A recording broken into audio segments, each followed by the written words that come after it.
everybody, and welcome to Fernsby. It is day two of the land clearing, and today's project is to spread some seeds onto the bare ground so that the seed bank is full of seeds that we want to grow instead of whatever the forest wants to grow. Yeah, so I mean, there's everything out there, but there's definitely a lot of wild roses and stuff that we're hoping the seeds we brought will take their place.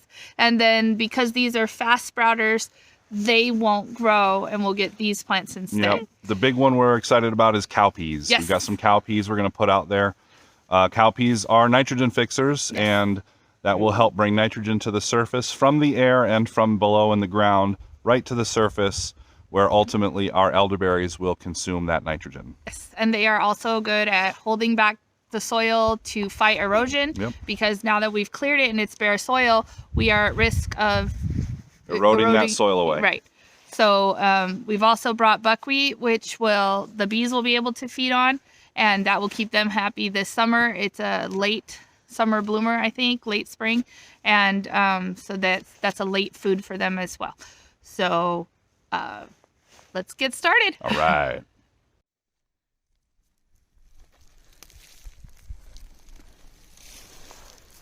What are you doing? Spreading some seed. Got buckwheat, cowpeas. You should throw some in this direction. Just let the wind carry it a little bit. Not that there's much wind, but they spread out real nice the higher you throw them. They'll get good coverage.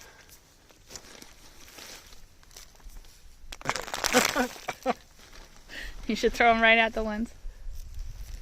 There you go. That's a good shot. I have a weird look on my face. No. Expectant. All right, we need to get down into the floodplain, I think. All right. All right. That's it. We're done. We probably should have figured out who was going to talk All right, first. you go ahead. I think I talked in the last one. You go.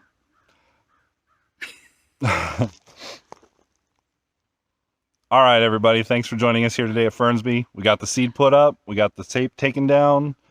We got trail camera footage. It was just a nice day to be out here. The rain kind of stopped and was nice for us to be out here. So now we're going to drive back. Yep. It's starting to sprinkle now, which is good for the seeds. It'll help push them down in the soil so that they can take root and grow and be everything we want them to be. Sounds good.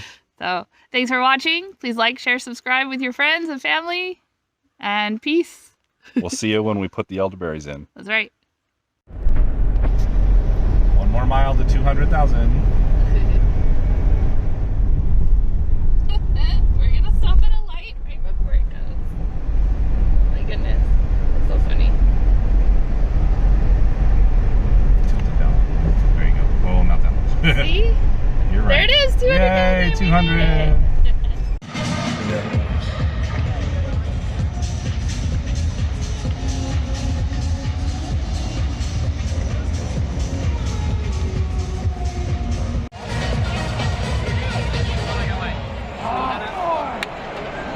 Los Angeles penalty number 61, Trevor Lewis, 2 minutes for tripping.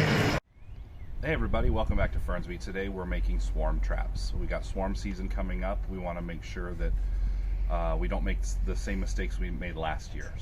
So we're taking the deep boxes from Jade and Topaz, the 2 hives that were destroyed by the bear, and we're turning those into those swarm traps. So follow along and you'll see how we do it. Are we ready? Mm-hmm. Okay, so I'm using a drill bit to cut a 5/8 inch hole in the box. I've already put in the entrance hole that the bees are going to use to get into the box. Right now I'm putting vent holes in. And what I'm going to do is I'm going to angle the vent hole up toward the cavity of the box so that any water that might come onto the surface of the box and might dip into this hole will drain back out of the box instead of into the box. So I'm going to come at an angle.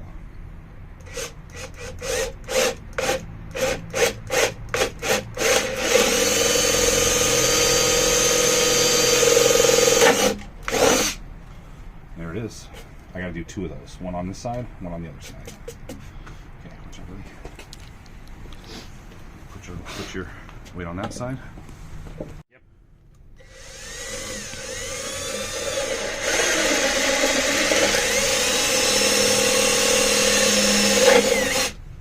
There it is. Okay, now that I'm ready, what are you doing? Making the entrance hole. So Is there anything we need to know about the entrance hole? It's this. Well, I made it out of this 5/8. This is the one I have as a super long one. This is the one we used for making the hole in the fence post when we rehung the gate. This is the one that I used to go through that big 8x8. Oh, okay. Or 6x6, whatever it was. Anyway, so this hole is like level and at the bottom of the box? Yep, this is the bottom box. So this is the bottom of the box. And the bees will just come into this hole. Okay. Okay, so I'm going to attach some screen. I've got some screen here that I've made up into a little, like, that's just like a 2x2, maybe 1.5 inch by 1.5 inch screen. I got a stapler, and I'm just going to put this over the vent holes so that nothing comes in through the vent holes. Of the swarm trap? Yeah, of the swarm trap. Okay.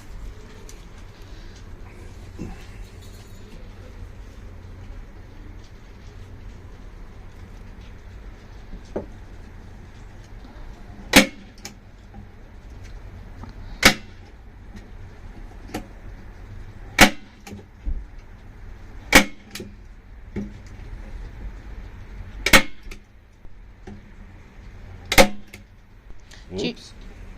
I'm sure it'll be fine. Yeah. Do you remember what size of staple you used? Yeah, these are just 3/8. It's on the side here. 3/8. So that's the depth. Okay. And they're just a standard staple that goes into the staple gun. Okay.